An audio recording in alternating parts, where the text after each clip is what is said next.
La marque Alpine, c'est la légèreté et la sportivité. La légèreté dans un sens quasiment philosophique qui représente tout ce que l'expérience peut apporter dans le plaisir de conduite.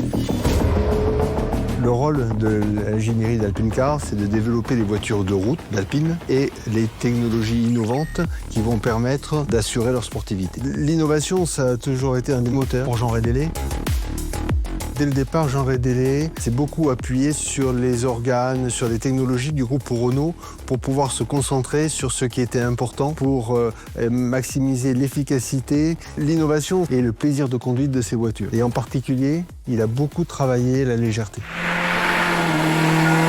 Dès la 106 de 1955, avec sa carrosserie en fibre de verre, qui était une innovation pour l'époque et qui a permis de faire des voitures plus légères.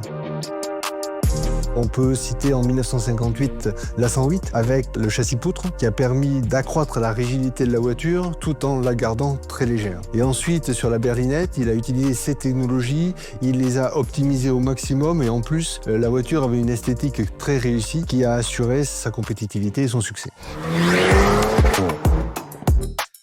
Les premières Alpines, c'était des voitures qui étaient très très proches de voitures de course finalement. Et je pense qu'aujourd'hui encore, on voit que l'ADN de la course, il est présent dans les produits qu'on met dans la rue. C'est vraiment très très important de garder cette synergie entre la compétition d'un côté et les voitures de route qu'on fait.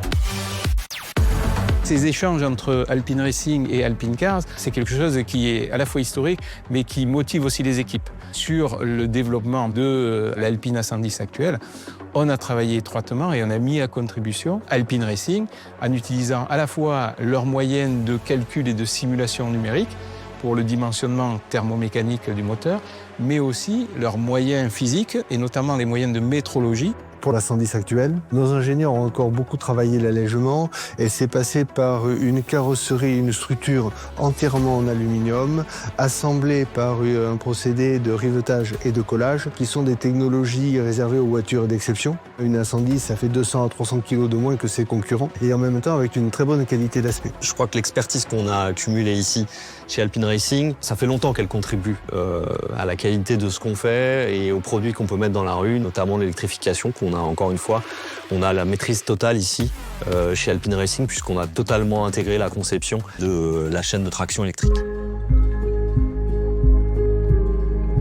Je suis en charge du produit chez Alpine, ce qui veut dire comprendre les clients auxquels on s'adresse et accompagner l'ingénierie, le design dans cette relation aux attentes clients.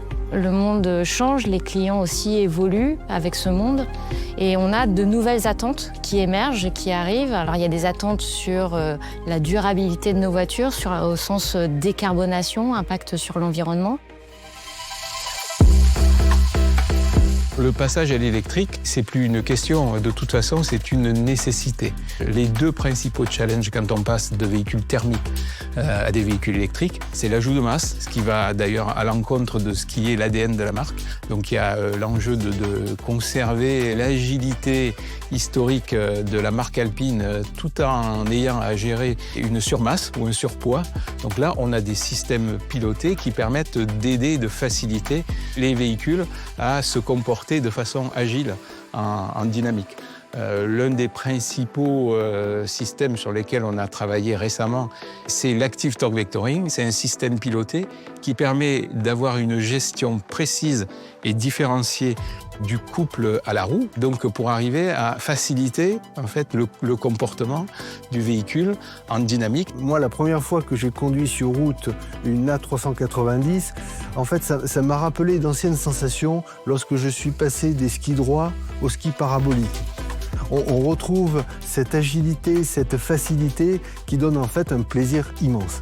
Et la deuxième, c'est l'aspect acoustique, parce que passage du monde du thermique à l'électrique, on perd la musicalité du moteur thermique. Arriver à recréer une dimension sonore et acoustique qui, quelque part, transcende le comportement de la voiture, c'est un véritable challenge. L'objectif, c'est de donner au client une dimension supplémentaire sur le comportement dynamique de la voiture au travers du son.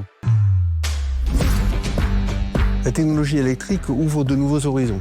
Elle permet par exemple une répartition des masses meilleure parce qu'on peut mettre des masses lourdes très bien positionnées dans la voiture, basses, proches du centre de gravité. Mais ça permet également, grâce au moteur électrique qu'on sait piloter à la milliseconde quasiment, justement d'introduire des stratégies de pilotage que l'on ne pouvait pas avoir avec le thermique. On vient d'investir dans un nouveau banc de simulation dynamique véhicule. C'est la même chose que ce qui est utilisé par exemple en Formule 1 ou en sport automobile. Et c'est la même approche qu'on est en train de mettre en place pour le développement des futurs véhicules. On est en train de créer autour d'Alpine Racing Hypertech Alpine, qui est une structure de haute technologie, une vraie vitrine pour l'ingénierie du groupe Renault et d'Alpine évidemment en particulier. Et ça, ce sont vraiment les gens qui font aujourd'hui les moteurs de Formule 1 et qui s'impliquent sur l'endurance par exemple, entre autres, qui vont contribuer demain à ces projets groupe Renault. Ça passe forcément par le développement de nouvelles technologies, ça passe aussi par des façons de raisonner qu'on utilise en compétition, qui sont quand même assez différentes finalement de ce qu'on peut voir dans l'industrie automobile, pour sortir du cadre en fait, et penser en dehors de la boîte, comme on dit en anglais. Et ça, je pense que c'est vraiment important et ça peut donner de très belles choses, en tout cas j'en suis convaincu. On est en train de développer ici, chez Alpine Racing, le moteur de la future supercar Alpine. Et ça, c'est très très prometteur. On va voir là le vrai transfert de la technologie, du savoir-faire des gens de la F1 et de l'endurance vers une voiture qui va être homologuée sur la route. Et ça, je pense que ça va beaucoup plaire.